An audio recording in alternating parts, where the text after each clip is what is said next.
یہ اسمبلیوں کے اندر لوگ پہنچ گئے اور پارٹی کی ذمہ داریاں سنبھالی ہوئی ہیں بہت ساروں نے.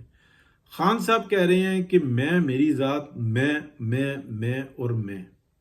اس کے آگے ان کو کچھ بھی نہیں ہے. اس کو بھی تل دو، بہن کو بھی تل دو، بیوی کو بھی تل دو، بچوں کو بھی تل دو، پارٹی کو بھی تل دو، سب کا بیڑا گرک.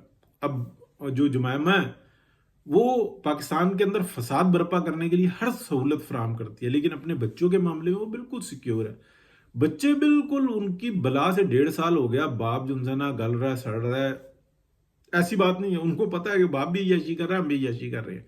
وہ قوم کے بچوں کو جو ہے نا تیل بنانا چاہتے ہیں، وہ ملنے کے لیے نہیں گوارا ہے. یعنی کہ وہ کہتے ہیں کہ ان کے اندر جو ہے نا وہ یہ چیز پائی جاتی ہے کہ 3 سال 7 ماہ، یعنی کہ جو یزید کی حکومت تھی، سیم عمران خان کی حکومت کے ڈیز ہیں، وہ عمران خان کی حکومت رہی ہے، ہمیں تو نہیں کبھی پوچھا، بلایا بھی نہیں، نہ آیا ملنے کے لیے. ٹھیک ہے، تو اب ان کے اندر جو نہ پایا جاتا ہے. حالانکہ دونوں وہ بھی یہودی بچے ہیں اور یہودی ماں کے یہودی بچے ہوتے ہیں، یہ بات آپ ذہن میں رکھنا. تو وہ بھی ایسے ہی ہیں اور یہ بھی خان بھی ایسے ہی ہے، کوئی مسئلہ نہیں ہے. اب دیکھیں پی ٹی آئی کے اندر جو ایم این ایز اور ایم پی ایز ہیں نا، بار بار کالز، بار بار فنڈ، چند ایک لیڈر جو ہے وہ کہتے ہیں کہ پیسے اتنے نکالو اتنے نکالو. اس وقت میں ایسا ہے کہ وزیر اعلیٰ گنڈا پور اور جو مین جو لیڈرز ہیں جو اس وقت میں فرنٹ پہ کھیل رہے ہیں، وہ اپنے MNAs MPAs کو فون کرتے ہیں، وہ فون ہی نہیں اٹھاتے. بلاک نہیں نمبر کیے ہوئے، وہ اٹھاتے ہی نہیں ہیں. وہ کہتے ہیں ایسی کی تیسی میں جاؤ، ہم نے اتنے خرچے کر کے ہم یہاں پہ پہنچ گئے ہیں، تم جب منہ کھولتے ہو پیسے مانگتے ہو، پیسے اکٹھے کرو، پیسے لے کے آؤ، خان کو بچانا ہے، آخری لیمٹ وہ آ گئی ہے. اور بھائی ان کس لیے؟ ایک بات، دوسری بات میں آپ کو بتاؤں، ان میں کچھ کاروباری لوگ بھی ہیں. جو پی ٹی آئی کے جو ممبرز ہیں، بہت سارے کاروباری لوگ ہیں. وہ یہ جانتے ہیں کہ ملک کے اندر سٹیبلٹی آئی ہے، ملک کے اندر حالات اچھے ہو رہے ہیں. جب حالات اچھے ہو رہے ہیں تو اگر یہ 2-3 سال کنٹینیوشن رہی تو پھر زمینوں کے ریٹ اوپر ہوں گے، کاروبار بہت تیز چلے گا. تو ہماری انویسٹمنٹ جو سی نا، جو کاروباری انویسٹمنٹ ہے وہ بہت پھلے پھولے گی، کاروبار چل جائے گا، کاروبار زندگی چلے گا. لیکن اگر عمران خان باہر آ جاتا ہے، اس کا تو کام ہی صرف یہ ہے کہ پاکستان میں انتشار پھیلانا، پاکستان کی کو اتنا بدحال کر دینا کہ پاکستان ڈی نیوکلیئر ہو جائے، اور کوئی اس کا ایجنڈا نہیں ہے بربادی کے علاوہ. اب جب وہ یہ چیز دیکھتے ہیں تو وہ آپس میں میٹنگیں کرتے ہیں. وہ کہتے ہیں گروپ بناؤ، ایک دوسرے کے اندر اختلاف پیدا کرو، سب کچھ کرو، خان کو اندر رکھو اور مسالے لگاتے رہو، کسی احتجاج کو جو ہے نا مکمل نہ ہونے دو. یہ ساری اندر کی سٹوری ہے. اب میں آپ کو بتاتا ہوں جو کیچ ہے اس کے اندر.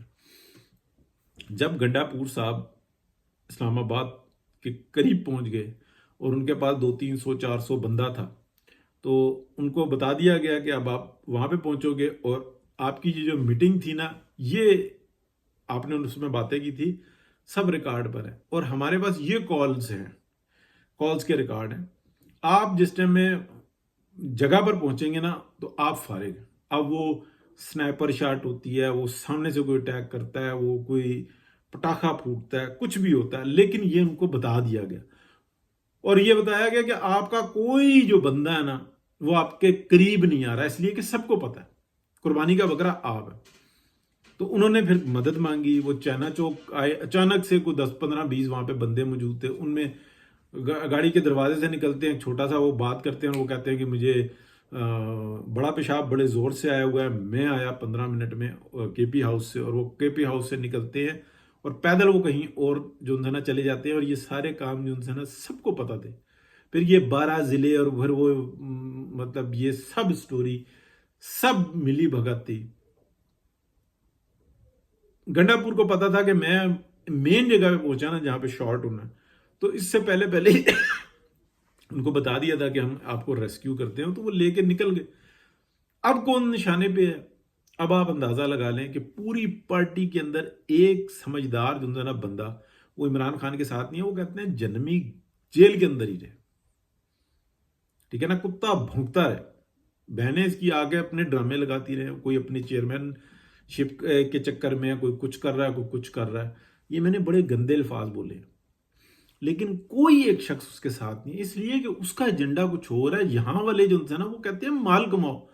اور یار حکومت اس وقت میں 1 روپے کا جو انسان مین جو اختیارات والی جو آئینی عہدے ہیں وہ پیپلز پارٹی کے پاس ہیں. جو کرتے دھرتے ہیں نا، جو اس وقت اکانومی سنبھالی ہے، وہ آپ کہہ لیں کہ ڈپٹی پرائم منسٹر اور باقی پی ایم ایل این نے سنبھالی ہوئی ہے، جس نے اکانومی کو سنبھالا ہے.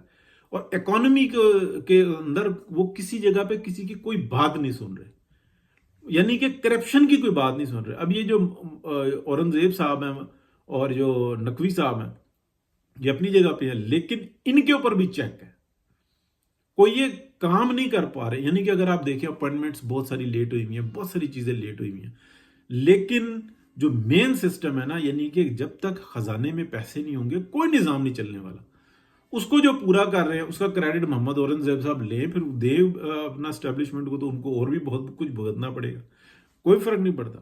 لیکن ان کے اوپر بھی جو بیٹھے ہوئے ہیں نا، محمد اورنگزیب صاحب کے اوپر بھی جو بیٹھا ہوا ہے نا، نقوی صاحب کے اوپر بھی کوئی اگر بیٹھا ہوا ہے تو وہ ڈار صاحب ہے، جو بڑے اسٹرکٹ ہیں اس معاملے میں. تو یہ چیک جو ہوا ہوا ہے نا، جس کو جو ترک کا پتا جو نا آخری جو کھیلا ہے میاں نواز شریف نے، وہ ڈپٹی پرائم منسٹر بنا کے کھیلا ہے. تو اب بھگتو. تو یہ ہے پی ٹی آئی کے اندر کی صورتحال کہ کوئی ایک بندہ جو با اختیار ہے نا، وہ یہ چاہتا ہی نہیں ہے کہ یار میں اسمبلیاں توڑوں، یہ کروں. ہمیں پھکا کر کے رکھ دیا. مانگے جاتا ہے اور بے شرمی سے مانگے جاتا ہے، اور پیسے مانگنے میں اس کو کوئی شرم نہیں آتی، اور 1 سنگل روپیہ لگانے کے لیے تیار نہیں ہوتا. حرام خور کا باپ ہے یہ. ایک خنزیر ہوتا ہے نا جو پوٹی بھی کھا جاتا ہے، یہ اس سے بھی بڑا کوئی ہے. یہ خنزیر کی پوٹی بھی کھا جاتا ہے.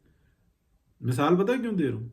یہ واحد بندہ ہے جو ایدی صاحب کا پیسہ بھی کھا گیا. یعنی کہ سمجھ گیا نا آپ؟ استغفر اللہ.